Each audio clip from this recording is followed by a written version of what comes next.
The FBI is releasing a live press briefing right now regarding the assassination of Charlie Kirk, and we're just going to listen into that together. So.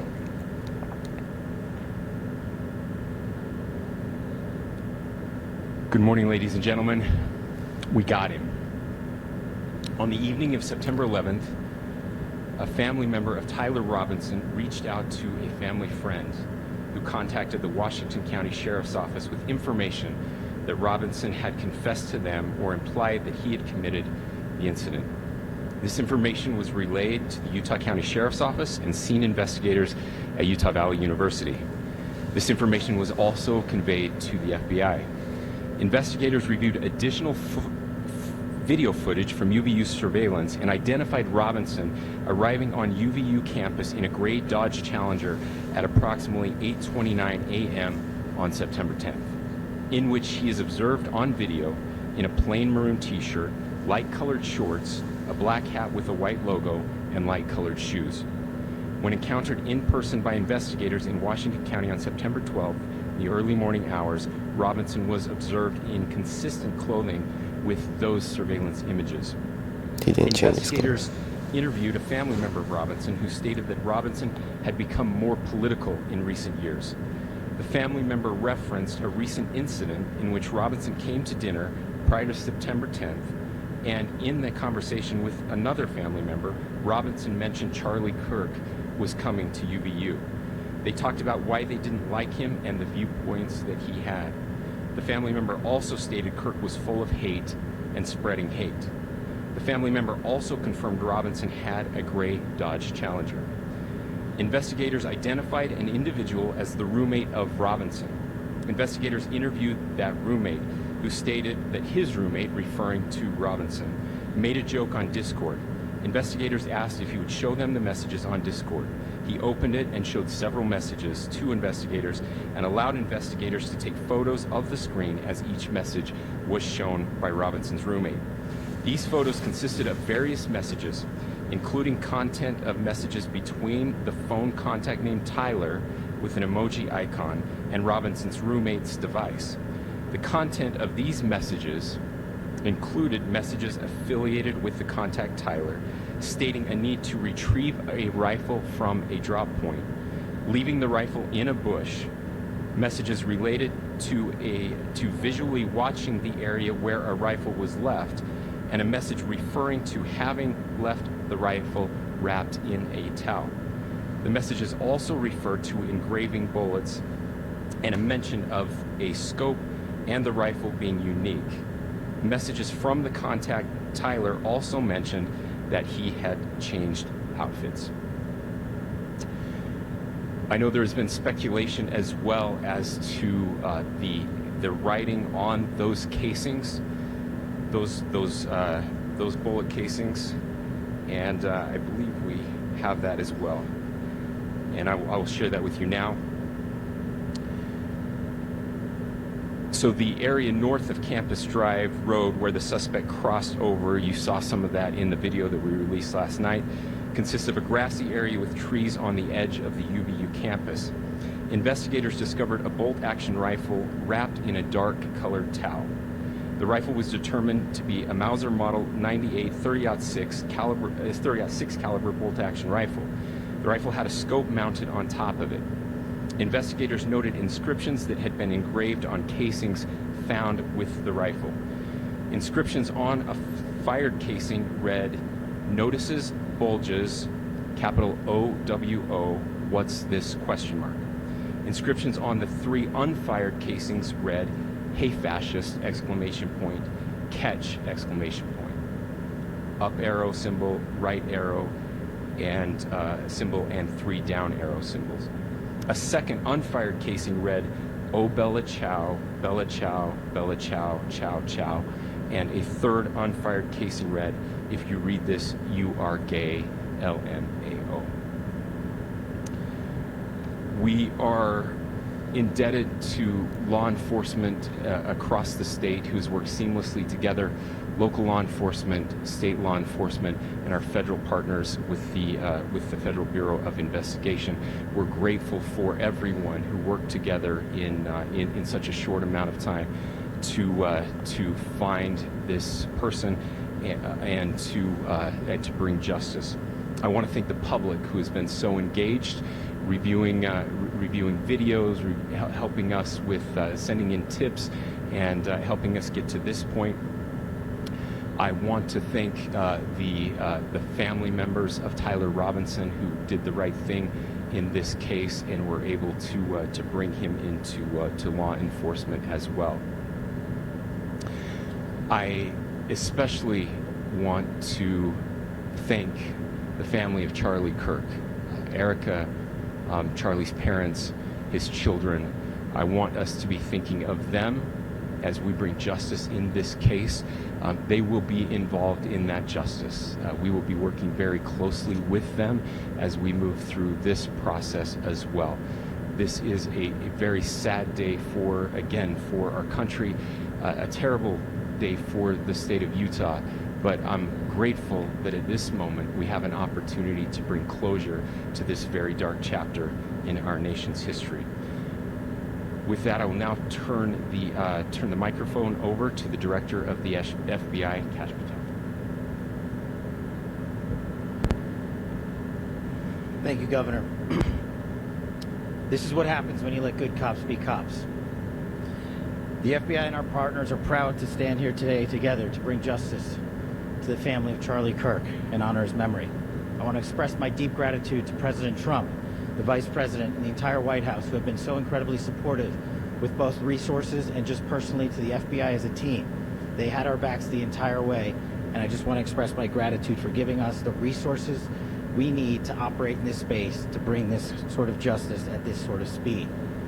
In 33 hours, we have made historic progress for Charlie. Governor Cox, our partnership has been absolutely incredible these last few days. Our partnership will endure. Your state and local partners, your sheriffs, your DPS community has been unbelievably impressive in the hardest of times. And a case like this cannot be solved, cannot be brought without partnering with your state and local authorities. The FBI has a certain role to play, and we will play that role, and we will lead out for the federal government. But Governor Cox, we are so grateful for your state partnership that led out on this investigation. A little bit of the timeline. Charlie was shot at 12:23 p.m. on Wednesday. The first FBI agents arrived on scene in 16 minutes with chiefs of police at 12:39 and secured the scene. The FBI immediately launched fixed-wing assets. We utilized these assets to transport personnel, specialty technicians, hostage rescue teams. We also utilized these assets to go back and forth from the East Coast and here in Utah to transport forensic evidence and other evidence that will be analyzed and is being analyzed at our FBI laboratories in Quantico and other laboratories, including the ATF. At my direction, the FBI released the first set of FBI photos of the suspect at 10 a.m. local time on 9/11. Then, shortly thereafter, the FBI reward of $100,000 was released at 10:45 a.m. local. Myself and Deputy Director Bongino arrived on scene at approximately 5:30 p.m. on 9/11. The governor led a press conference last night at approximately 8 p.m. where at my direction the FBI released a never-before-seen video of the suspect. We also released new images to the public of the suspect. And just last night, the suspect was taken into custody at 10 p.m. local time. In less than 36 hours, 33 to be precise, thanks to the full weight of the federal government and leading out with the partners here in the state of Utah and Governor Cox, the suspect was apprehended in a historic time period. And I want to highlight what Governor Cox said. This would not have been possible without you, the media, and you, the public. That's why we went so public, so fast, and we're so transparent, and we're committed to that transparency. The crime scene, just a little bit there. It is a large crime scene. State and local authorities, along with federal authorities, processed that crime scene quickly, and I even had the ability to walk through that crime scene and walk through the steps the suspect took to learn more about what was needed and what resources we needed to bear to create a full picture for the FBI and leadership back in Washington. Furthermore, thankfully to state and local partners, forensic evidence has been seized and continues to be garnered. Forensic evidence has already been evaluated at FBI laboratories in Quantico and state and local authorities here. We will continue to process evidence as we see it, as we collect it, and we will continue to deliver it to Governor Cox and his team. Last night, we had a total of approximately 7,000 leads. As of this morning, thanks to your great work, we have over 11,000 leads that were called in to the FBI. And we are running out every single lead that we can. Every one of those leads will be run out. The arrest is a testament to the dedication of good law enforcement being great, and partnerships in law enforcement, which I've tried to highlight as my tenure as the director of the FBI. There is no better relationship for law enforcement than the FBI to partner with state and local authorities, and you've seen it here in these last few days. The FBI Salt Lake Field Office, along with our offices in LA, Phoenix, Denver, San Antonio, Las Vegas, Pittsburgh, Buffalo, our headquarters component in Quantico, all participate in the FBI. I want to express my deep gratitude to the employees of the FBI, the men and women, the evidence response team tacticians, the special operators, the agents, the support staff. You have done monumental work in historic time when the public, who had a right to demand such an expeditious solving of an investigation, the FBI answered that call diligently, critically important to our nation, and we delivered. And I'm proud to be their leader, and I'm proud to be the director of the FBI. This is very much an ongoing investigation, as the governor said, and we will continue to work with state and local authorities to develop the investigation, to provide them the evidence they need for their ongoing prosecutions, and we will be here to answer every call they absolutely have, as long as it takes, for as long as we need to find and apprehend whatever suspects were involved in this crime. Lastly, to my friend Charlie Kirk, rest now, brother. We have the watch, and I'll see you in Valhalla.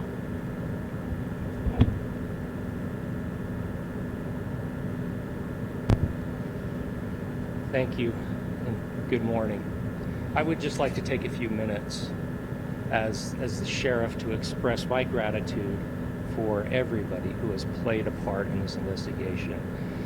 As you know, it's been a vast, a complicated, and a very, very fast-paced investigation. You're looking at people standing up here who are running on, if they got an hour's sleep in the last couple of days, they're probably lucky. It has been very taxing. It has been so impressive, speaking on behalf of the local law enforcement, to see the cooperation that we've seen in this type of case. Across the state, sheriffs, chiefs, our state partners have stepped up and have come to the call on anything that we needed. Our county chiefs have been phenomenal. Our Utah County Attorney, Jeff Gray, who's standing up here with us, has been phenomenal in leading us through this investigation. I would like to thank the federal government for their resources, their assets. Our local team here, our FBI team, has been extraordinary in helping us work through this and bring this person to justice. Most of all, I would like to thank the public, and specifically, I would like to thank the public who turned to prayers and who turned to positiveness for us. Before I started using the farmer's dog, I would fill my dog's bowls up with Oh, five people goodness. in the morning, and they just kind of. What we needed to get through this, we needed your support, and you gave it to us. We needed your patience, and you gave it to us. And I would like to thank you for the Kirk family, because that's what they need, is your support and your prayers, and that will get us through all of this. So thank you, everybody, for everybody that have stepped up. We've had such a phenomenal response to this. Thank you.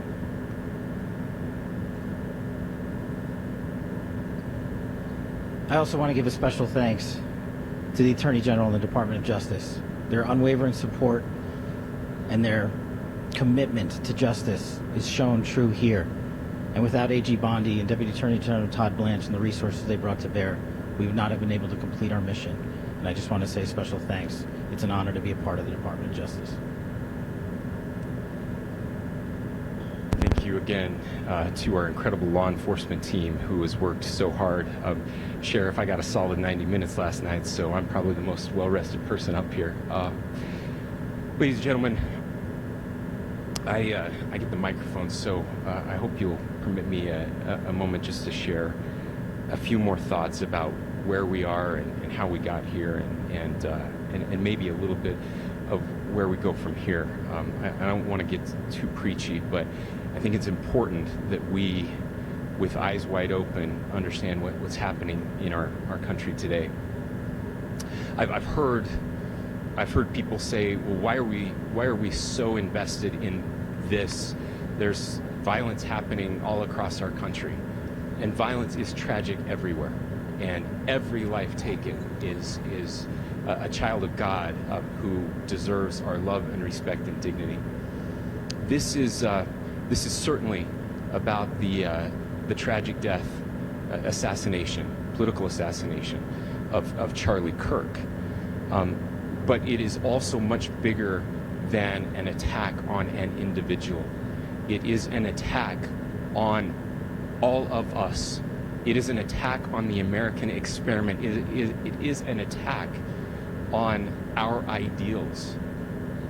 This cuts to the very foundation of who we are, of who we have been, and who we could be in better times. Political violence is different than any other type of violence for lots of different reasons. One, because in the very act that Charlie championed of expression, that freedom of expression that is enshrined in our founding documents, in having his life taken in that very act, makes it more difficult for people to feel like they can share their ideas, that they can speak freely. We will never be able to solve all the other problems, including the violence problems that people are worried about, if we can't have a clash of ideas safely and securely. Even, especially those ideas with which you disagree. That's why this matters so much. Over the last 48 hours, I have been as angry as I have ever been, as sad as I have ever been. And it was, as anger pushed me to the brink, it was actually Charlie's words that pulled me back. I'd like to share some of those, and specifically right now, if I could, I need to talk to the young people in our state, in my state, and all across the country. As President Trump reminded me, he said, you know who really loved Charlie? The youths. He's right. Young people loved Charlie, and young people hated Charlie. And Charlie went into those places anyway. And these are the words that have helped me. Charlie said, when people stop talking, that's when you get violence. He said, the weak can never forgive. Forgiveness is the attribute of the strong. The only way out of the labyrinth of suffering is to forgive. Welcome without judgment, love without condition, forgive without limit. He said, always forgive your enemies. Nothing annoys them so much. A few months ago, I referenced this last night, Charlie posted to social media, when things are moving very fast and people are losing their minds, it's important to stay grounded. Turn off your phone, read scripture, spend time with friends, and remember, internet fury is not real life. It's going to be okay. He again said, when you stop having a human connection with someone you disagree with, it becomes a lot easier to commit violence. He said, what we as a culture have to get back to is being able to have a reasonable agreement, where violence is not an option. Now, again, to my young friends out there, you are inheriting a country where politics feels like rage. It feels like rage is the only option. through those words, we have a reminder that we can choose a different path. Your generation has an opportunity to build a culture that is very different than what we are suffering through right now. Not by pretending differences don't matter, but by embracing our differences and having those hard conversations. I think we need more moral clarity right now. I hear all the time that words are violence. Words are not violence. Violence is violence. And there is one person responsible for what happened here. And that person is now in custody and will be charged soon and will be held accountable. And yet, all of us have an opportunity right now to do something different. I want to thank my fellow Utahns. This bad stuff happens, and for 33 hours, I was praying that if this had to happen here, that it wouldn't be one of us, that somebody drove from another state, somebody came from another country. Sadly, that prayer was not answered the way I hoped for, just because I thought it would make it easier on us if we could just say, hey, we don't do that here. And indeed, Utah is a special place. We lead the nation in charitable giving. We lead the nation in service every year. But it did happen here. And it was one of us. But I want you to look at how Utahns reacted the last 2 nights. There was no rioting. There was no looting. There were no cars set on fire. There was no violence. That's for sure. There were vigils and prayers and people coming together to share the humanity. And that, ladies and gentlemen, I believe is the answer to this. We can return violence with violence. We can return hate with hate. And that's the problem with political violence, is it metastasizes. Because we can always point the finger at the other side. And at some point, we have to find an off-ramp, or it's going to get much, much worse. But see, these are choices that we can make. History will dictate if this is a turning point for our country. But every single one of us gets to choose right now if this is a turning point for us. We get to make decisions. We have our agency. And I desperately call on every American, Republican, Democrat, liberal, progressive, conservative, MAGA, all of us to please, please, please follow what Charlie taught me. I'll just conclude with words I share often from a friend and author Yuval Levin, who was asked if he was optimistic about our country, and he said, "I'm not optimistic." He said, "I hate optimism." God, that sounds bad. But he said, optimism is a vice. It's this idea that good things are just going to happen. He said, in the history of the world, good things have never just happened. He says, I'm not optimistic, but I am hopeful. And hope is the virtue that sits between the vices of optimism and pessimism. Hope is the idea that good things are going to happen because we can make them so. I still believe in our country. And I know Charlie Kirk believed in our country. I still believe that there is more good among us than evil. And I still believe that we can change the course of history. I'm hopeful because Americans can make it so.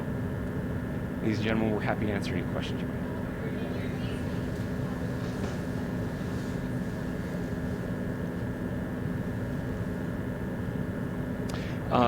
I cannot speak to that.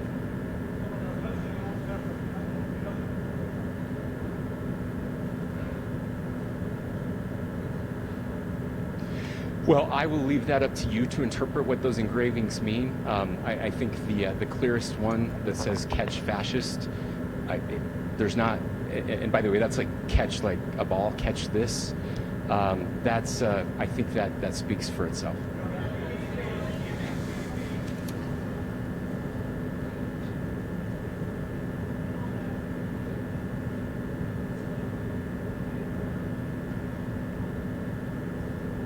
There's nothing more that we can share at this time.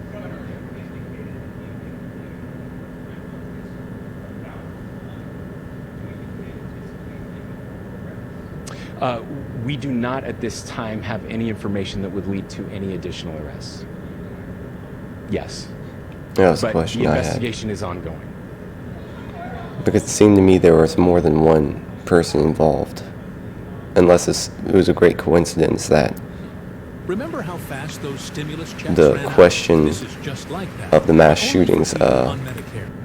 was at the mic when he got You shot. heard the president this morning report that he was taken into custody, that his family and a friend helped to deliver him into custody of law enforcement in Washington County. For those of you that don't know where Washington County is, it is the southwesternmost part of the state of Utah. It's about a 3.5 to 4 hour drive from here, where we are right now, and that's where he lived and where they took him.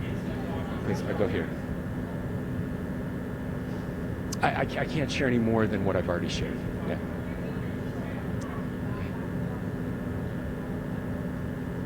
So how we obtained the gun? The gun was found here. So I don't have much more details on that. We do know that he drove. We had his car here on campus, and then we had his car going south back to the St. George. It's actually the city of Washington in Washington County. I'm sorry. We don't have any information that would lead us to believe that. Yes, in fact, it was just released. Yes. I can't answer that right now. Can you clarify? Oh, here.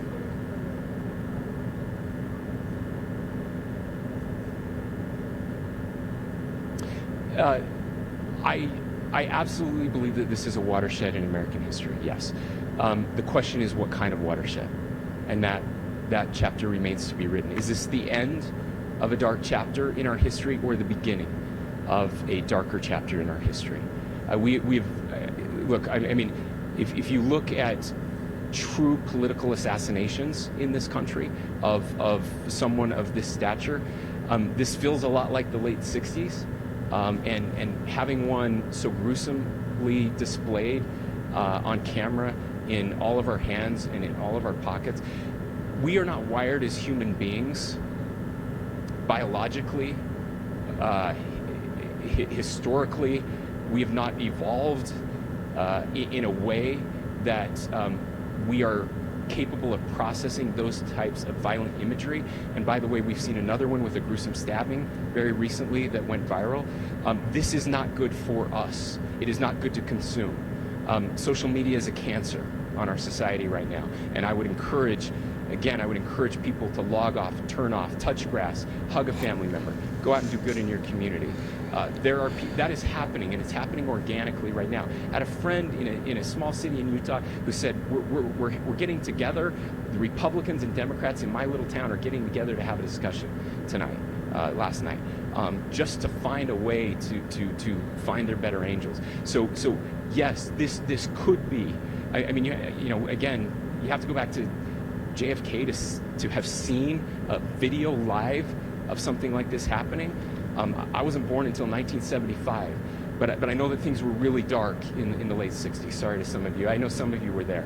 But this is our moment. Do we escalate, or do we find an off-ramp? And again, it's a choice. It's a choice, and every one of us gets to make that choice. Two more questions right here. Could we clarify that the release of those enhanced images at 8 p.m., the timeline that Director Patel gave us led to the arrest at 10 p.m.? Is there a direct connection between those two events? I cannot comment if there is a direct connection or not, but all I can say is that that through some process, the family came to know that this had happened. One more thing, Governor. Could you just clarify the clothing issue you mentioned earlier? Was he changing outfits? Correct. Could you just clarify this? Yes. So when he's first spotted on campus, he has different clothing on, and then he changes clothing on the roof, and then changed back into that clothing at some point, so that when he was apprehended, when he was arrested, the clothing matched the clothing he had on before the shooting here at UVU. Thank you. Last question here. Yes.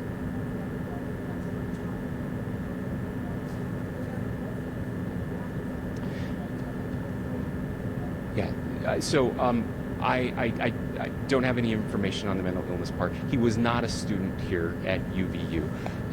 He was living and had lived for a long time with his family in Washington County, in the southernmost part of our state.